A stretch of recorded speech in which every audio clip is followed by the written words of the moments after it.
Mas, quando eu vejo Márcio França, nessa confusão toda aqui em São Paulo, nessa insistência, ou às vezes é o número de pessoas que entram, eu vejo uma arrogância muito grande de alguns que buscam atropelar também o Partido dos Trabalhadores. Nós, se fizermos a federação, nós não estaremos fazendo a federação para salvaguardar o PT. Nós estaremos fazendo para contribuir com os demais.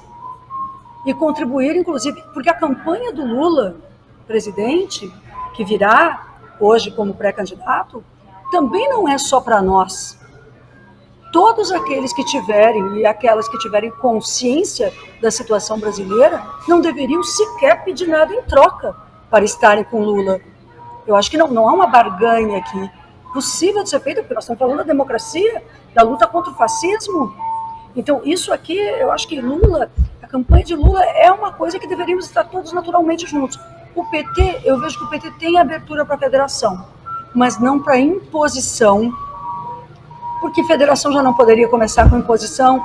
Então, acredito que nós, nesse momento, talvez não venhamos a ter, não por vontade nossa do PT, mas por essas dificuldades todas, eu vejo que talvez nem todos os partidos estejam em uma federação agora, talvez isso seja o melhor, e numa próxima eleição nós teremos a melhor condição de construir isso a partir da base e de um programa. Porque partidos que vão ficar alinhavados, eles têm que ter um programa comum. Eu não vejo programa comum, eu vejo programa tático, eleitoral, de elegermos juntos Lula. É muito triste ter visto alguns setores ditos, né, enfim, do campo democrático terem se somado ao golpe que aconteceu no Brasil. Não apenas pela presidenta Dilma, mas pelo alerta que ela própria fez de que aquele golpe era contra o povo brasileiro. E cá para nós, né? Ainda que a gente não deva fazer política olhando para aquele momento de forma cristalizada, é algo que esses votos que foram dados, na verdade votos ao lado, porque quem votou pelo impeachment, golpe da Dilma, contra Dilma, votou na verdade ao lado daquele parlamentar que homenageou o brilhante Ustra. Então eu acho que há momentos na história que não há lugar para titubear. Que isso, a vida e a história cobra a conta da coerência que nós carregamos. O aplauso momentâneo daquela extrema-direita talvez tenha levado ao encantamento de alguns por aquela condição. Mesmo setores, né, que votaram contra o impeachment, mas eu tenho muito presente até em alguns setores que se dizem mais à esquerda até, incensando o Sérgio Moro, fazendo cumprimentos e mesuras à Lava Jato. Bom, eu te digo o seguinte, aquele momento do impeachment, ele não está cristalizado de forma a definir a totalidade das nossas opiniões políticas quando nos relacionamos entre partidos. Então é claro que a gente olha para aquilo, mas não é aquele momento e os deputados que votaram do golpe que me fazem refletir criticamente, não é só isso que me faz refletir criticamente sobre a federação agora. É que a experiência parlamentar, eu já tenho algum tempo também na vivência parlamentar, eu estou no meu 5º mandato de deputada federal, fui deputada estadual, fui vereadora, eu observo que o parlamento, ele precisa de partidos como o PT é. Modéstia à parte para nós somos um dos poucos partidos. Partido mesmo, que define opinião, que discute, que tem linha, que tem projeto de desenvolvimento para o Brasil. Partido nacional. Essa é uma grande diferença do PT de outros partidos, Paulo. O nosso partido não é um conglomerado de pessoas a serem eleitas, a serem candidatas. Nós temos um link entre nós, uma liga entre nós, um fio condutor entre nós que é programático. Podemos ter nuances diferentes, alguém que é mais à esquerda, outro que é menos, alguém que é mais social-democrata, sim, no PT, não é? Mas nesta gama, todos no campo democrático do desenvolvimento nacional e dos direitos humanos. Agora vejam, isto é que assegura a eleição de uma grande bancada do PT e de partidos deste tipo, é que assegura que o presidente Lula, uma vez eleito, possa governar com segurança. Se nós fizermos uma federação e nessa federação tivermos, na verdade, uma posição gelatinosa dentro dela, ao invés de nós termos partidos que fecham questão e se colocam de forma uníssona, como o PT faz hoje, nós podemos ter a influência dessa prática nefasta, que é abrir posições, e não temos mais posições de partido, posições de federação. Como é que nós vamos fazer isso? Que tipo de fidelidade nós vamos cobrar a um projeto numa federação como essa? Nas votações mais complexas que teremos, se a federação votar separadamente, se integrantes da federação votarem cada um de um jeito no parlamento, que símbolo nós vamos estar tendo? Dizendo para a sociedade, não, a federação aqui é uma federação furada, porque é isso que vai acontecer. Nós não vamos ter condições de fechar a questão e definir juntos todas as políticas.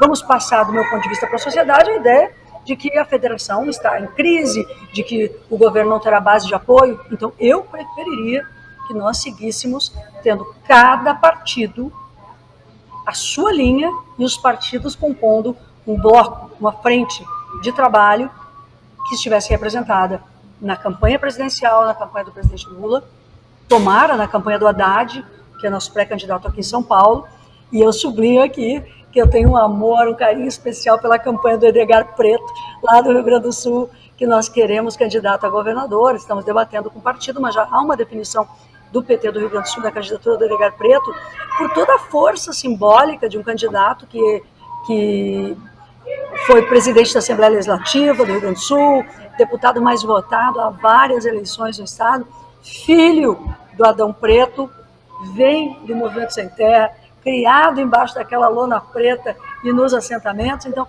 o Edgar, para nós, ele é muito importante que seja candidato. E nós, nessa coisa da federação, estamos debatendo qual é o destino lá no Rio Grande do Sul, mas reforçando para a direção nacional que nós queremos o Edgar candidato.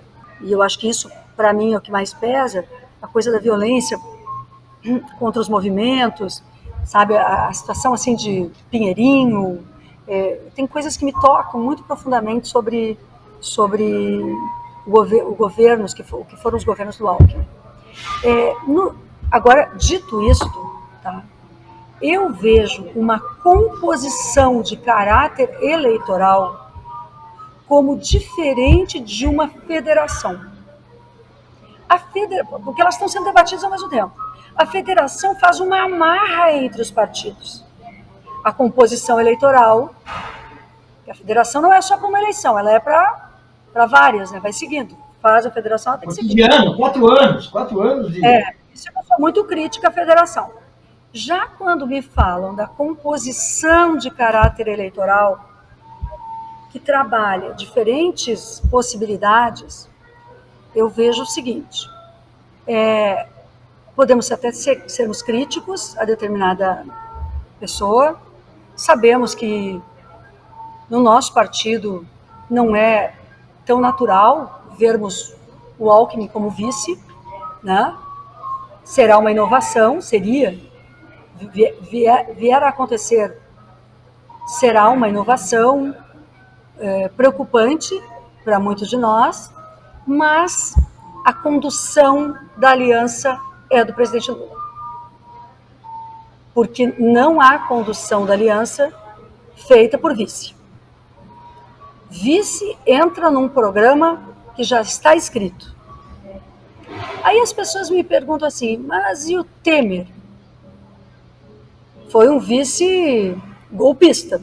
Foi um vice golpista. No entanto, a experiência que eu gosto de pensar como vice é a experiência do Zé Alencar. A experiência de uma liderança que, inclusive, não era da vida política, que era do empresariado nacional, e que ofereceu ao presidente Lula estabilidade e uma condição de trabalho e confiança, e que acabou, eu não digo que o Alckmin vai fazer isso, mas o Zé Alencar conquistou muito do nosso coração. Muito. Lá pelas tantas, viu, Paulo? A gente visitava o Palácio do Planalto e o Zé Alencar nos recebia, sobretudo as mulheres, e falava da inspiração, da própria vida dele como um trabalhador, da mãe, do conjunto, nos via como pessoas ali construindo caminhos, porque ele foi extremamente fiel à palavra empenhada com o presidente Lula. Claro que cada pessoa é uma pessoa, o Zé Alencar poderia ter um projeto político, talvez tenha sido instado, inclusive, a golpes, porque também as elites desse país tentaram golpear o presidente Lula, mas a dimensão ética, independentemente da classe a que compunha o vice-presidente Zé Alencar, a constituição ética da sua pessoa o impediu de embarcar em qualquer aventura que viesse a prejudicar o Brasil e de ferir a relação de confiança que ele havia organizado com o presidente Lula, sobretudo. Então, eu vejo que há uma possibilidade e outra. E neste campo, esta figura política, o PT vai opinar sobre isso, mas não acho que cabe ao PT tomar a decisão sobre o vice do presidente Lula. Não, porque é uma coisa entre partidos. Não somos só nós que vamos opinar. Então, nós podemos até oferecer uma opinião crítica, mas eu acho que o presidente terá de minha parte, o presidente terá confiança. Obviamente, como de todo partido, mas terá de minha parte totalmente a confiança para nos apresentar o que ele pretende para alinhavar a sua vitória, por exemplo, a uma vitória do campo popular em São Paulo, que seria muito importante, uma vitória do Fernando Haddad em São Paulo, e uma vitória em primeiro turno, que eu realmente acho que quando a gente tem uma chance de derrotar os fascistas mais empedernidos, nós não devemos pensar em eleição de 2 turnos. Nós temos que pensar em estar prontos para primeiro, para segundo turno, porque ninguém é arrogante, mas se tivermos condições de vencer em primeiro turno, tanto melhor. Tanto melhor. Agora, o que eu acho que o PT tem que opinar, sim, junto ao presidente, é sobre o programa. Porque o Alckmin vindo, ou outro liberal do quilate e dos compromissos históricos do Alckmin vindo, nós não queremos ter um programa, o nosso programa não é o da Faria Lima, o nosso programa não é, mas aí está o Lula, né? Aí é o Lula, quem sou eu para dizer o que é mais forte no nosso programa do que alguém com a sensibilidade social e humana do Lula. Então, por isso eu digo, nós vamos tratar muito mais do programa do que do nome. E o presidente vai nos apresentar caminhos, defendo isso, não sei se o PT vai nessa linha, mas o presidente vai nos apresentar o que ele pretende e nós vamos ponderar com ele isso, aquilo outro, mas sinceramente vice tem que ter alguma empatia e condições de trabalho com quem vai liderar o processo. Quem vai liderar o processo é o presidente Lula.